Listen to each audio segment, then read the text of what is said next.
Pemirsa, pemerintah kembali melanjutkan pemberlakuan pembatasan kegiatan masyarakat atau PPKM selama 2 minggu ke depan. Meski diperpanjang, pemerintah memberikan kelonggaran pada sejumlah sektor.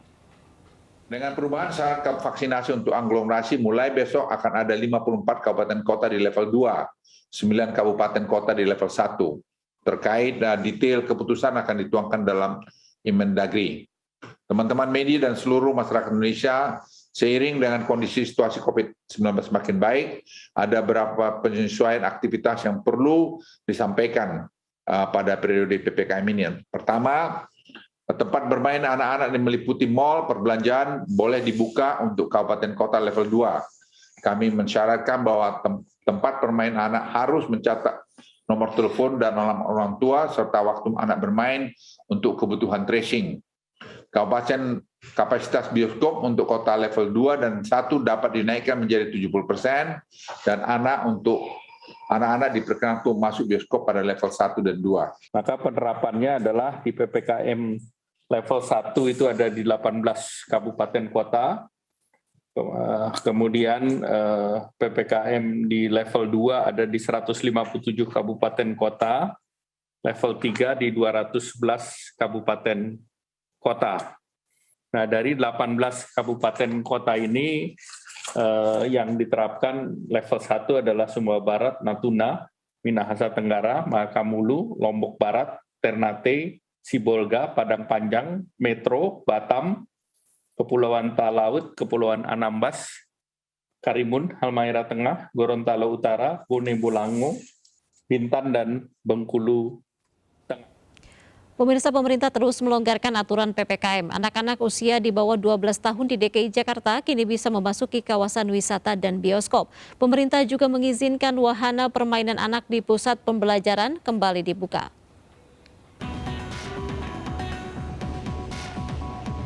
Pemerintah terus memberikan kelonggaran di masa PPKM saat ini, salah satunya anak usia di bawah 12 tahun diizinkan masuk ke tempat wisata di kabupaten kota dengan status PPKM level 1 dan 2.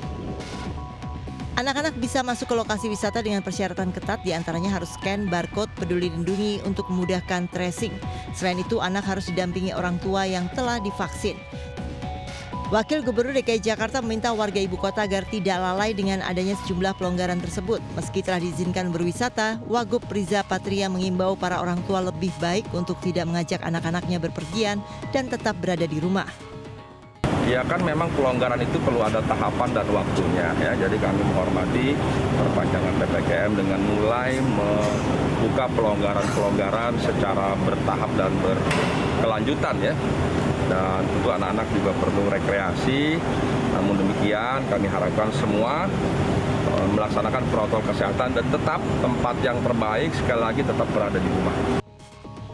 Tidak hanya di lokasi wisata, pemerintah juga mengizinkan wahana permainan anak di pusat perbelanjaan boleh dibuka di wilayah PPKM level 2. Anak di bawah usia 12 tahun juga diizinkan masuk bioskop di wilayah PPKM level 1 dan 2.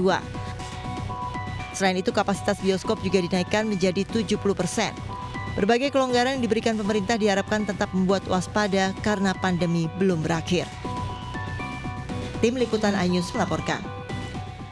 Baik pemirsa, kini kita telah terhubung dengan Alfonsus Wijaya, Ketua Umum Asosiasi Pengusaha Pusat Belanja serta Ketua Gabungan Pengusaha Bioskop Seluruh Indonesia atau GPBSI, Arindia Pratama Lubis. Selamat sore Bapak-Bapak. Selamat sore. Baik, saya mau ke Bapak Tama terlebih dahulu. Pak Tama, tadi kita kan sudah membahas mengenai bioskop begitu. Apa kira-kira yang dipersiapkan ketika memang anak usia 12 tahun ini sudah diperbolehkan masuk ke dalam bioskop?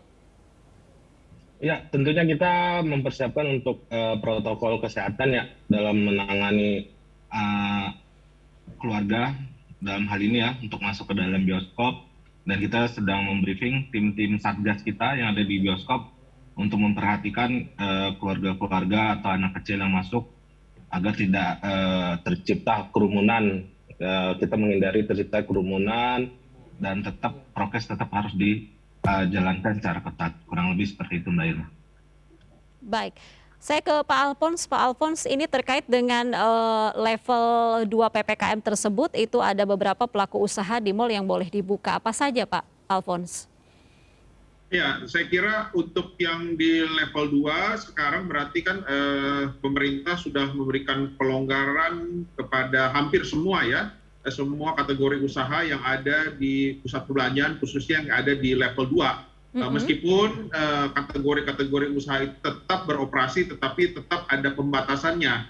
Seperti misalkan restoran dengan kapasitas 50% dan juga waktu makan di tempat maksimal hanya 60 menit. Kemudian tadi juga sudah dibahas bioskop dengan kapasitas yang juga masih belum diberikan 100%. Jadi tetapi hampir semua kategori usaha di pusat perbelanjaan sekarang khususnya yang berada di level 1 dan level 2 sudah boleh beroperasi kembali. Demikian. Baik, bagaimana dengan kesiapan para pelaku usaha ketika memang akan dibuka begitu, Pak Alphonse? Ya, pertama tentunya pusat perbelanjaan menyambut baik pelonggaran ini, meskipun ini adalah pelonggaran yang dilakukan oleh pemerintah secara bertahap dan kali ini dilakukan sangat hati-hati.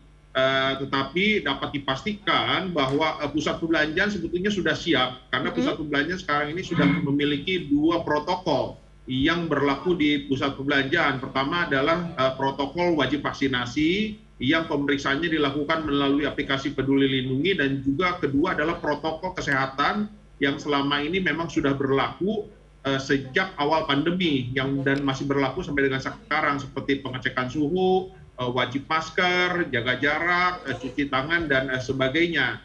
Jadi saya kira bagi para pelaku usaha khususnya bagi para pusat perbelanjaan semua telah siap dan telah melakukan berbagai uji coba. Ini kan pelonggaran ini sudah diberikan sejak bulan Agustus yang lalu ya, jadi sudah dapat dikatakan sudah 3 bulan lebih pusat perbelanjaan menyiapkan diri untuk bisa beroperasi secara penuh lagi. Betul. Jadi saya kira bukan sesuatu yang sulit bagi pusat perbelanjaan karena memang sudah disiapkan sejak beberapa waktu yang lalu. Demikian. Baik, kita ke Pak Tama. Pak Tama, terkait dengan bioskop, bagaimana pengawasan? Karena saya dengar ini sudah boleh makan di tempat begitu. Dan mungkin nanti kapasitasnya akan bisa sampai 70% di sana. Ya, betul Mbak Irma. Untuk kapasitas, untuk yang di level 2 dan 1 itu ada peningkatan 70%. Kita pertama-tama kita mengucapkan terima kasih kepada pemerintah atas relaksasi yang diberikan saat ini, di minggu ini, di mana kan selain anak kecil sudah diperbolehkan masuk dan kapasitas juga sudah ditambah 70%. Nah, ini benar-benar sangat membantu kita ya, karena kan sebagaimana diketahui ini di bulan-bulan ke depan ini banyak film keluarga yang akan tayang. Jadi secara persiapan sih kita benar-benar sudah siap ya Mbak Irma ya. Baik, untuk pengawasan makan di tempat ini bagaimana nanti mekanismenya, Pak Tama? Pengawasannya sebenarnya ini bukan hal yang baru ya untuk kami di bioskop, karena pada masa PSBB waktu itu pun kita sebenarnya sudah diperbolehkan. Cuman memang tidak berlangsung cukup lama, kurang lebih sebulan itu tiba-tiba kita kena gelombang kedua dan harus tutup kembali. Jadi saya rasa ini tidak banyak tekniknya sih kita sudah pernah melakukan, jadi tidak ada kendala sih di kita. Baik, ke Pak Alphonse. Pak Alphonse, berkaitan dengan tadi pengawasan, sejauh ini mungkin evaluasinya apa ya terkait pengawasan yang memang sudah berjalan dan nanti mungkin harus ditingkatkan ketika ada mungkin anak di bawah 12 tahun yang memang bisa masuk mal dan juga banyak pelaku usaha yang memang sudah dibuka. Ya, pertama khusus untuk anak-anak tentunya kan ada protokol tambahan yang diberlakukan saat ini daripada sebelumnya. Jadi pertama anak-anak usia kurang dari 12 tahun pada saat masuk ke pusat perbelanjaan harus didampingi oleh pendamping. Pendamping itu orang dewasa, bisa saja orang tuanya ataupun kakaknya ataupun nenek dan sebagainya, tetapi orang dewasa, dan orang dewasa ini juga harus lolos screening dari protokol wajib vaksinasi dan lolos dari screening protokol kesehatan. Dan selama anak-anak berada di pusat perbelanjaan tentunya juga harus selalu didampingi oleh pendamping tersebut. Nah, kemudian anak-anak ini jika ingin masuk ke tempat-tempat fasilitas-fasilitas yang ada di pusat perbelanjaan, seperti contohnya misalkan tempat bermain anak, tentunya juga harus bisa mengikuti SOP yang berlaku di tempat bermain tersebut. Pertama adalah pendamping harus mencatatkan nomor alamat, nama, dan juga nomor telepon untuk keperluan tracing. Kemudian juga tadi masuk ke bioskop, ada SOP-nya lagi. Jadi anak-anak ini juga pada saat akan memasuki setiap fasilitas yang ada di pusat perbelanjaan harus mengikuti SOP yang berlaku di tempat tersebut masing-masing. Nah, pusat perbelanjaan akan mengawasi ini semua. Setiap pusat perbelanjaan telah memiliki satgas internal yang akan memastikan bahwa semua protokol itu telah dilaksanakan dan harus dilaksanakan dengan ketat, disiplin dan konsisten, baik oleh pengunjung maupun oleh para penyewa ataupun toko-toko, restoran, bioskop dan sebagainya.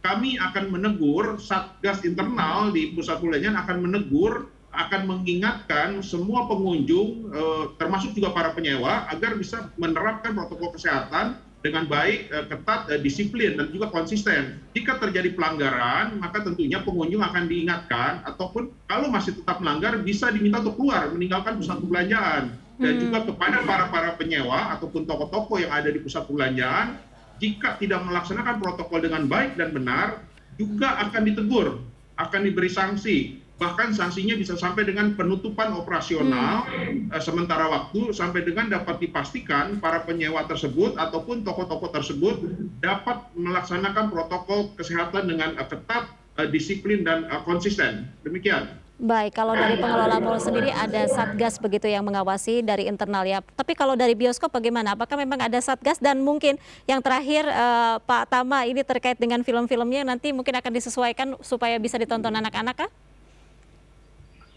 Ya, Mbak Irma, kalau mengenai Satgas kan memang kita sudah ada ya Satgas internal bioskop, dan kita juga kerjasama dengan Satgas dari pihak mal juga.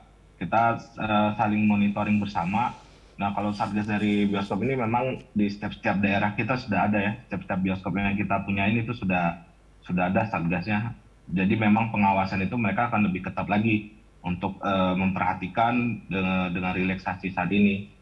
Jadi untuk film-film anak ini dengan tema keluarga sudah ada beberapa film yang akan ditayangkan tentunya sampai dengan akhir tahun nanti ya. Kita sih berharap semoga tidak ada gelombang selanjutnya, dan juga kita mohon kerjasama pada masyarakat atau pengunjung untuk memperhatikan protokol kesehatan. Tidak boleh kendor, pandemi ini virus ini masih ada, jadi kita benar-benar saling menjaga gitu. Tidak hanya dari kami selaku pelaku usaha bioskop, tetapi dari masyarakat juga tolong kerjasamanya. Baik, butuh perhatian juga dari masyarakat untuk peduli supaya tetap menerapkan protokol kesehatan untuk menikmati fasilitas-fasilitas yang memang sudah diperlonggar saat ini. Baik, terima kasih Mas Alfonsus Wijaya, Ketua Umum Asosiasi Pengusaha Pusat Belanja, dan juga sebelumnya ada Bapak Arinda Pratama Lubis, Ketua GPBSI sudah bergabung bersama kami. Selamat sore, salam sehat semuanya. Selamat sore. Selamat sore, saya semua. Baik, pemirsa, kami masih akan kembali, tetaplah bersama kami.